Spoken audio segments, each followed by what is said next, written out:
បាទជំរាបសួរបាទថ្ងៃនេះខ្ញុំមកចង់បង្ហាញអំពីការជួសជុលបំផុសរបស់ Rector បាទហើយ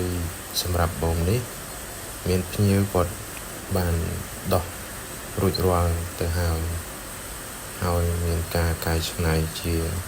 កន្លែងបុក nitrogen នេះត្រង់នេះសម្រាប់ខាងកន្លែងយើងខ្ញុំគឺអត់ចាំបាច់ត្រូវចោះចឹងទេបាទព្រោះអីយើងមានជាឧបករណ៍ក្នុងការដោះក្នុងការបញ្ចូលហ្គាស nitrogen គឺមានគ្រប់គ្រាន់បាទ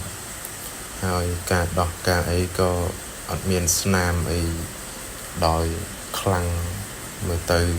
ធ្វើឲ្យម្ចាស់ឡានគាត់មិនសប្បាយចិត្តដែរបាទគឺស្នាមតិចតួចបំផុតហើយសម្រាប់ប្រេងគឺយើងប្រើប្រភេទប្រេង Foxin បាទ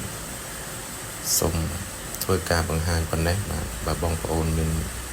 ចំណាប់អារម្មណ៍ក្នុងការជួសជុលបូម Fox អាចអញ្ជើញមកយានដ្ឋាន VKH របស់យើងខ្ញុំបានបាទសូមអរគុណ